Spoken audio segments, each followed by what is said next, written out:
My name is Arthur Allen III, Master Gunnery Sergeant, United States Marine Corps. So, where were you born? I was born and raised in Miami, Florida. Could you tell me a little bit about your parents and if you had any siblings? My parents, my mom, she's still living in Miami. My dad passed away. My mom is a retired registered nurse. Did some accounting for a while, then decided to switch careers and ended up going to the nursing field and been retired for a few years and enjoying life. My dad passed away, but he was a truck driver. My stepdad was a construction worker, iron worker. Do you have any siblings? I have two siblings. Unfortunately, my younger brother passed away at congestive heart failure back in 2006. He was 27 years old. My older brother, Greg, he's been with Avis Rent-A-Car for about 25 years now, and so that's what he's into. And just two siblings. Did either of them serve? Oh, no military service. So what did you do before you entered the Marines? So what I did during the course of high school, I worked at Burger King, and I was a closing manager. Probably the last year that I was there prior to graduating, and so I had a good time with that, making my own money and kind of making my way. During high school as well, I was involved in an industrial arts program called Vocational Industrial Clubs of America. So my high school, Miami Central Rockets, go Rockets, they had an industrial arts program, and I was involved in carpentry. So from sophomore through senior years, involved in carpentry, and that was my passion, back at that time. What made you decide to join the military? What made me decide to join the military is very, very intrigued at a young age about Marines. I guess they had just always had a good marketing strategy and ability, and not only that, I wanted to go out and see things beyond my county. Actually, before the Marine Corps, I didn't get much outside of my own county. So I had aspirations to see the United States, see the world, and I knew that going in the military would definitely do that for me. But more importantly, I had aspirations of becoming a Marine. So when you enlisted and went to training camp, how were your early days when you were training? How did you feel?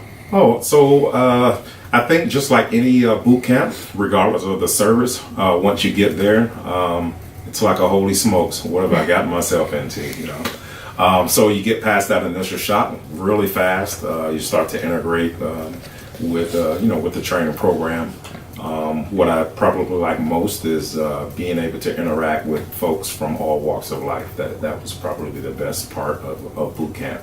You just meet so many different people from so many different places, and just from that experience, you start to learn about so many things you just was so unaware of before that. So, do you have any instructors from boot camp that you still recall that stick out the most in your mind? Yes, from boot camp, I just got a call about 3 days ago from now retired Master Gunnery Sergeant Eugene Adams. He was one of 4 of my drill instructors. We still keep in touch, and by the way, he was the only drill instructor of mine through recruit training that I've ever ran into again in my 31 years in the Marine Corps, and we still keep in touch. He just called me on my cell phone the other day and said, "Hey, I was thinking about you and want to keep encouraging you and congratulate you on all the volunteerism and things that I've been doing post Marine Corps," because he keeps up on Facebook, everything. So. So, did you have any specialized training? Specialized training, tons of specialized training. My job field itself is communications, but more specifically, I was a telephone wireman, military occupational specialty 2512 for the Marine Corps back then, and so had to obviously go to things that were very specific to that particular discipline. And then as I rose up the ranks, then you become, a supervisor and management level over all the other disciplines and areas of communications, the multiple dimensions, whether it's radio systems and data networking when data networking came around, satellite systems and so forth. So you start to, get specialized training in all those different areas, whether it be, courses and seminars and exercises and all kind of different various ways to do that. So when you were finally in it, like this is my life, this is what I decided I want to do, how did you adapt to the changes of being at home, being a kid, kind of carefree, and then all of a sudden like having your food chosen for you and having where you're gonna be sleeping in the barracks? How was the switch over for you? Was it an easy adjustment? I think it was easy for me. I get asked that question quite a bit, and I can tell you, without sounding like I'm a walking recruiting poster or what have you, it was really easy for me. So the concept I've always gone by is they clothe me, feed me, house me, send me to all this special training, learn all these skills. I go to all these different places. Most of them exotic places, believe it or not. And then they pay me every 2 weeks on top of that. So like I should be paying to go and do all these things. And so that's the way I put it. And it sounds like a big recruiting, but that's the way it was for me. I said, what's not to love, about this? It's great. So personally, I didn't have any problem adjusting with that. So we went over some the places where you served. What was out of all of it the first thing that pops in your head, the memory that stands out the most? In my entire career? Mm-hmm. Well, we'll give you a minute. Let's see. Thing that stands out in my entire career.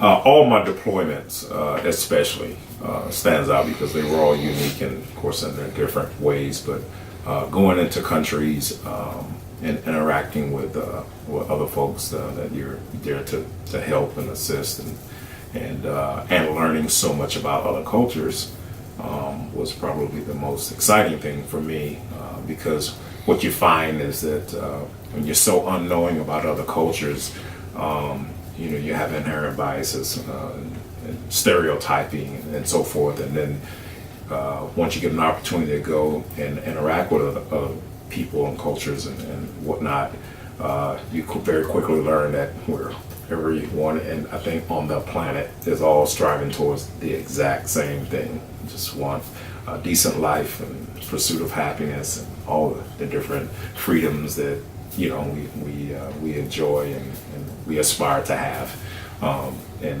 that's what's so exciting about that, and that's what motivates kept me motivated to do my part in the mission to go and assist where we could, whether it was humanitarian assistance and disaster relief missions, which I deployed to as well. It wasn't all combat. I did do 3 wars, but I did a lot of different missions, for other reasons other than just straight combat, and so I was really excited about that. So many top memories for that. So during your time, your 31 years, you did so much. You saw combat yourself, so you weren't just just in communications. You saw combat. How did you handle being in combat, and did you witness casualties? I witnessed no casualties, and then in terms of in the action itself, I did have accessibility in my line of work, being communications and having to deal with footage and files and that kind of thing. So certainly got to see a lot from that aspect. but not personally involved. Had a lot of close calls, and thankfully I wasn't involved in actual things that caused me to get hurt or traumatized.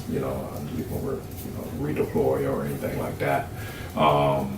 Certainly a lot of close calls, because everything is a close call. Something as simple as going from point A to point B requires you to be in a convoy. Many times you have to stop, and there's an IED or there's a donkey wired up in the road, and it's put there so that you stop. That's when you stop. You have to check it out. They know that, and then you go to check it out, and things happen and all that, and that happened all the time. I was involved in blue on blue firing, where things just got miscommunicated, and as we were trying to defend our camp, some of our own folks were just firing, and it's kind of out of range and everything, and so some close calls even with that. It's just a dangerous bit. I say all that to just say that it's a dangerous business, and it's not always dangerous just because you're fighting an adversary. We just a lot of different very powerful weapon systems, and yes, we train for them and all that, but things can still go wrong and people can get hurt. But thankfully, I stayed true to when you're going through your training and you're in what we call garrison, non-combat. We're here back in what we call the rear. Not taking your training, your skills for granted, because when you get in combat, you have to apply those, and you have to apply them with precision. You have to apply them and not have to worry about have to go through a process of getting used to it.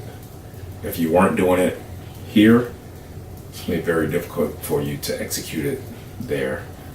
Muscle memory and having that down, and it shows. You can go to combat and you probably get away for a little bit. If you weren't disciplined, in the rear, go to combat, you get away for a little bit, and then you're going to become your normal self again. Your regular muscle memory is going to kick in, and often that can compromise a mission. It can get people hurt, and you can get people killed, and all that. So it's very passionate about making sure that we're prepared here so that we can be as successful and as safe as we can in combat. So throughout all of these amazing missions and years of service, do you still stay in touch with the people that you worked with? And how profound is the camaraderie when you are everywhere? Yeah, camaraderie is very, very profound. You learn a lot about camaraderie, and I'm sure it's not just the Marine Corps, it's every branch. And by the way, during my career, I've worked with every branch of the service, whether it was joint exercises or joint deployments. Particularly in Afghanistan, I was part of a joint staff, so that was a huge opportunity to work with all the different services. And no matter who, no matter what, nobody cares about where you're from, your political affiliation. Nobody cares about any of that. They just care about to have your support when the time comes, and we're going to work together, finally get the mission complete. And that's what I like most about that camaraderie, because it is this unconditional loyalty and making sure that you're helping your fellow service member, man or woman, and that's was very profound to me. And I keep in touch with many folks. And well, thank goodness for social media. I know it has its negative aspects to it, but my gosh, without that, I don't think you could be as connected with folks for so long. People go back in such a long past and everything, and over a course of 3 decades, working in the service, I get to stay connected with folks, and even if you haven't seen them in 30 years, you get to interact with them on social media. So yes, I still, and then locally here, have some of my peers that have retired and live here in Southern California, but many live right here in the Inland Empire. And one visited me yesterday, as a matter of fact, called me up and said, hey, come over for about an hour, and yeah, we had a good old time and everything. So retirement is great, out of the, military retirement is great because you get out and just have that. I don't know if civilians kind of experience that same thing, but it's like once a Marine, always a Marine. That's one of our slogans, and well, not just a slogan. It's it's a way of life. Just once you're a Marine, it's always a Marine, and we just care very deeply about that. Yeah.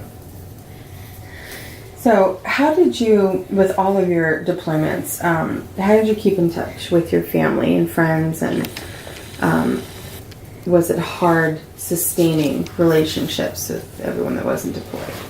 Yes. So during my deployments, there were different means of communications because there was some time between the wars. So first Gulf War. A lot of letter writing, so tons of letter writing because we didn't have email and internet and that kind of thing, and we're particularly at the ground level anyway. So a lot of letter writing, but we did get to make lots of phone calls. AT&T and some of the big companies around then used to give troops the phone cards. And then we could, get a means of connecting to a telephone service over there, and then just be able to, dial use phone cards and that kind of thing. So during Desert Shift, Desert Storm, that was the big thing, letter writing, and you just get your occasional phone calls and all. And then when I deployed to Iraq, that was 2006 to 2007 for a year, and so we were well into the internet and some social media even back then, so yeah, that wasn't a problem, and in fact, so by the time deployed to Iraq, we had so many command programs that keeps you in touch with your folks who have family readiness officers and all that, and they communicate with families through the command and then get messages to you and back and forth and all. So the military is very good about that, and good leaders that I learned from personally that would always making sure that that you're asking your folks, hey, are you communicating with with your families? And not everybody's the same. Some people just need a little boost, or a little reminding. Hey, you need to. When the last time you talked to your mom? When the last time you talked to your dad? Even though they're an adult, young adults. I'm talking here. So, and sometimes you get kind of caught up in everything. So, oh yeah, you're right. Look, and that matters. It really does matter because it goes to trying to foster good. Psychological and mental, health. You don't want anybody kind of just becoming isolated and spiraling down into depression and that kind of thing, or just get so caught up in a mission that's all they're ever thinking about. So good leaders will always try to get to know your troops better by asking them when the last time you communicated with your family and all. Once you give them a call, I'll work your shift. Go to the phone center. Go to the USO, go to the wherever, and do that, that kind of thing. So it wasn't hard for you to sustain relationships with everyone back home? No, it wasn't. I mean, this, when you're not there and so much distance, and you can't always communicate when you like to communicate. That's a difficult thing to deal with.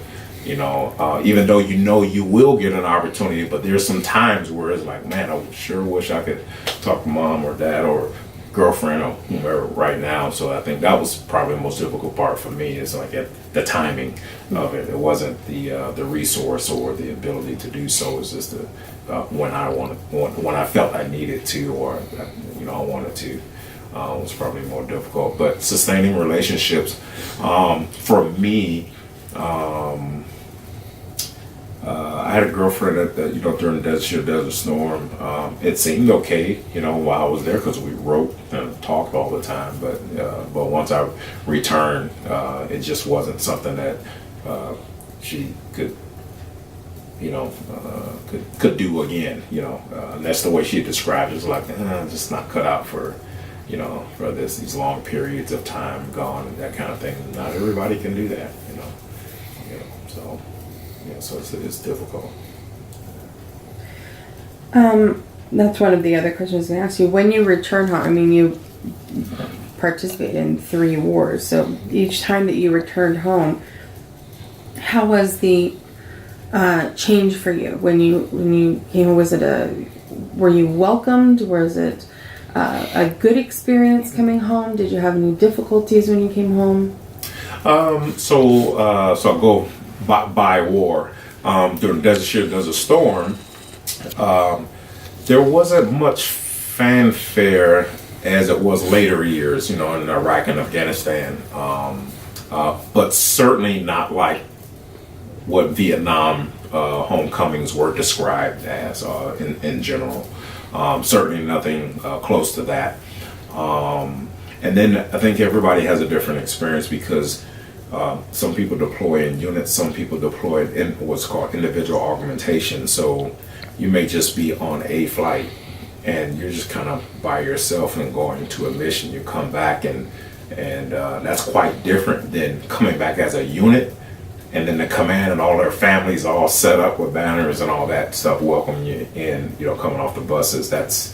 It's a completely different thing, and in fact I didn't have that any of the times that I deployed because it was just the way that I the way I went over it, the way we came back. But in terms of coming back to the base and coming back to your community, it was great. Iraq and Afghanistan. So the 2006, 2007 was Iraq, 2009, 2010 Afghanistan. Yeah, coming back and getting back to your unit, getting back to the community and all. It's just great. Banners and people throwing all kind of different. There's a party everywhere. You're invited to so many things, and then the command have programs where they have these homecoming things and families and so on and so forth. So it's great. Everybody has a different experience because units do different things. Situation is different. Different resources in different places. The bigger the base, kind of thing, they put on more. If you happen to be stationed at a smaller base, perhaps they don't do as big of homecomings as others, and that kind of thing. And but I personally had a good experience, every time. That's good. I'm glad to hear that. Okay, so readjusting disability. So when you decided that you were ready to retire, how was it? Was that a hard decision for you to make? Well, no, not in my case, because I was coming up on service limit. I went to service limitation. So service limitation is 30 years for E9s, whether you're a master gunnery sergeant or a sergeant major. That's the service limitation. I put in a special request to go beyond 30 to get my daughter through graduation of high school. So that's and it got approved. We were in an overseas assignment. I was stationed in Okinawa, Japan, and if I had processed out at my 30-year mark, then my daughter would have had to get pulled out of school during the middle of the year, so on the November, December time frame.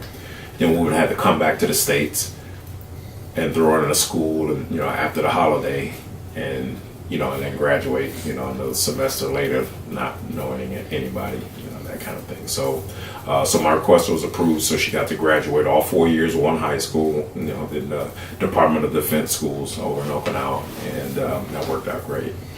And so that's how I ended up doing over 30. But the decision to go to 30, now that was pretty easy because things past 20 years at your minimal retirement eligibility time, as it was set, you start to get other opportunities for assignments. So that's what makes the difference. You start to get offered other assignments with increased responsibilities.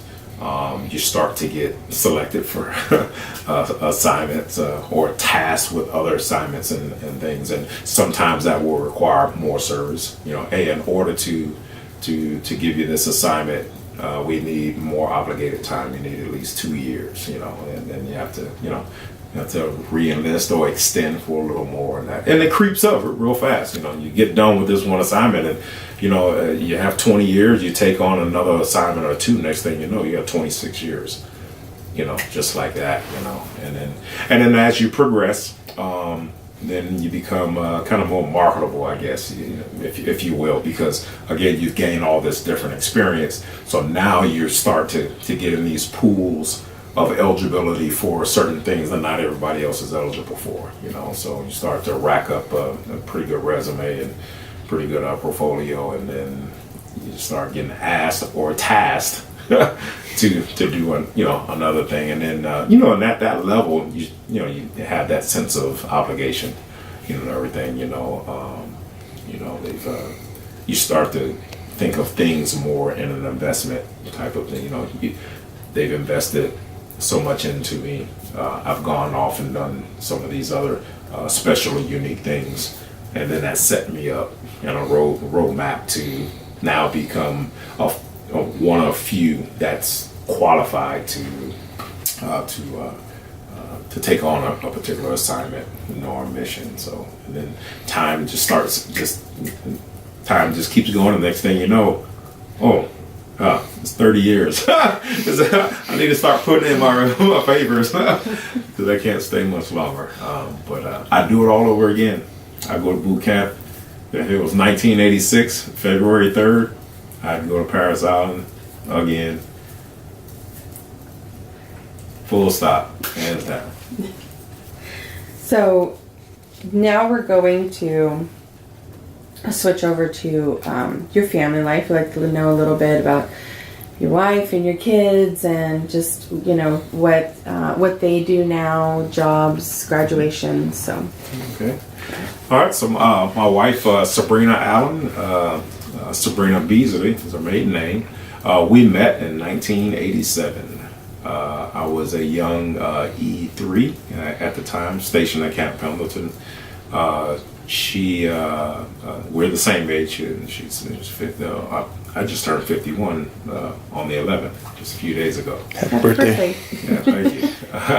And she'll turn 51. She's a New Year's Eve baby, so she'll turn 51 December 31st. So I came to the Marine Corps in 86. I met her in 87 after coming out here.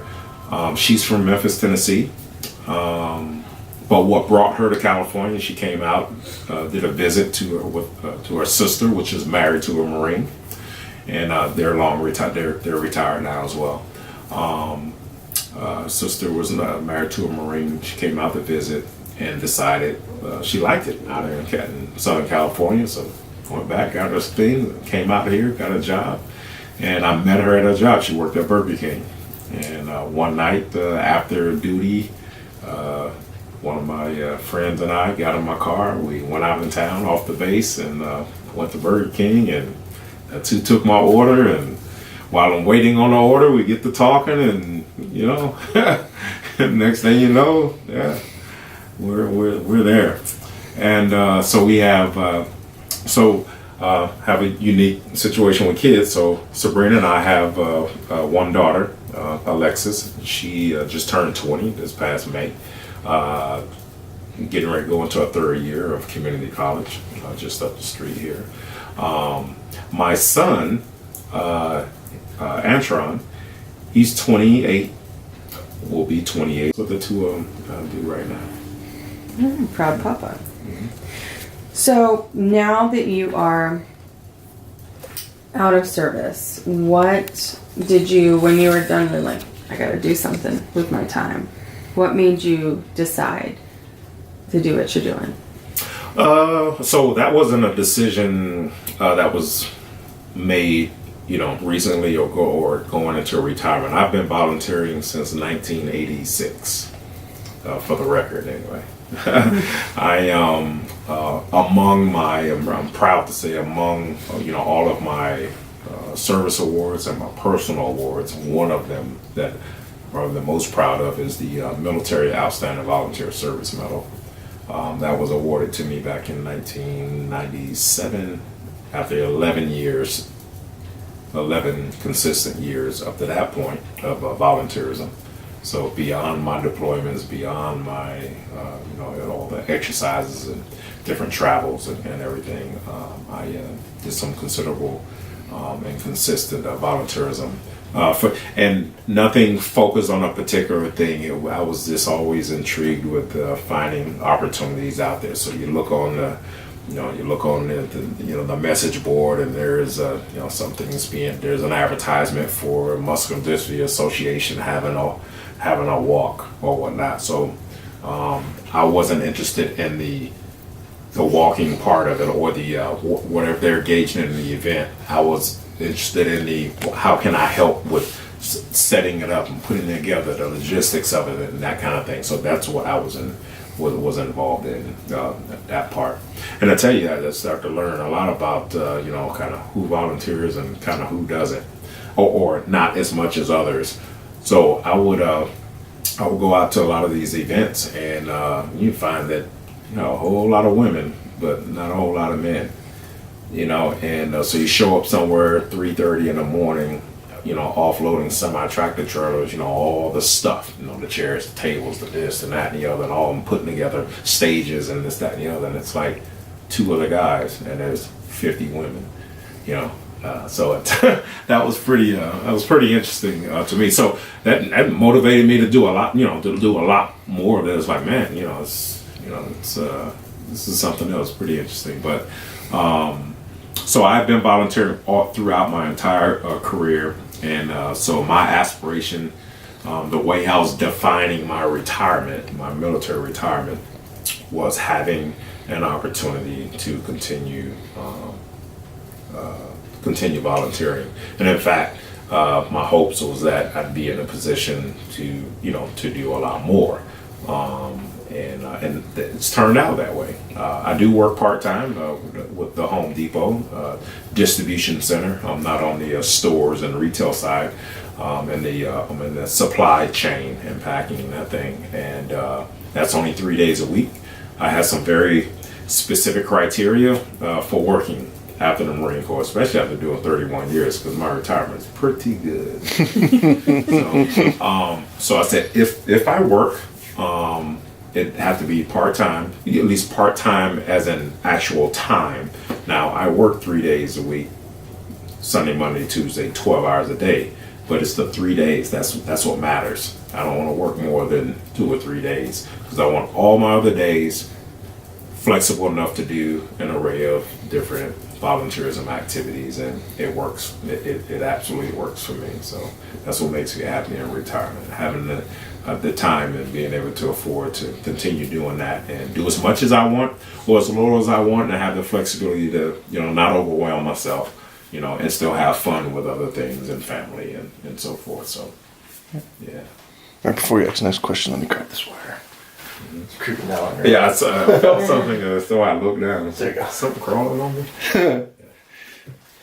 So this is the last question, and then we can get up and you can show us everything else. So with as much as you have done, which is it's just phenomenal looking around in this room of all of your things. When you're volunteering, what is the thing that you are most proud of?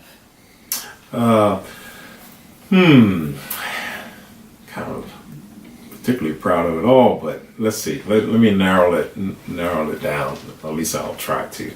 I'm very, very fond of the opportunities I have to work with young people. For one, so with the uniform that I'm wearing now is my docent uniform. I'm a docent for the Marine Corps Recruit Depot San Diego Museum Foundation. I'm a pool of other veterans and retirees, Marines, that conduct guided tours. And those guided tours are for any and every individual and organization that ever contacts the museum and wishes to have a guided tour. With that comes with opportunities to fulfill requests to go out and speak.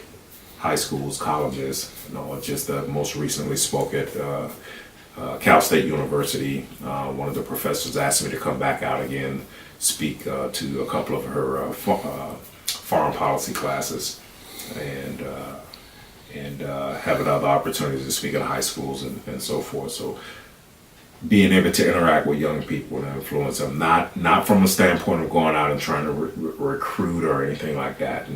I get asked to come out and just share, military background, career, what worked for me, what were my experiences and everything. And I just, I like sharing that so that they can just have one aspect of, their choices to consider. This is what worked for me. It doesn't work for everybody. So that's one thing that I'm really proud of in my volunteerism. The other thing is I work with a lot of veteran service organizations. So I'm a life member of VFW, Temecula Valley Post. I've been in a couple different posts now. So working with the veteran community, and particularly the homeless veteran community, I'm extremely proud of that. I just finished up volunteerism 2 weekends ago with the Veterans Village of San Diego, put on their 31st annual homeless veteran stand down. So I did that. And 6 months ago I did the North San Diego County homeless veteran stand down. And so those opportunities are just so profound because I along with everybody else, the things that, it just shouldn't be one veteran, out there that's homeless. And I get it that there's a million different reasons that somebody can maybe fall into homelessness, and there's not always an easy answer to pull somebody out. But the effort and the participation that I have in that effort to improve, at least improve somebody's situation and give them a chance to come out of that condition, that's what does it for me. And so I'm very proud of that. Thank you so much. So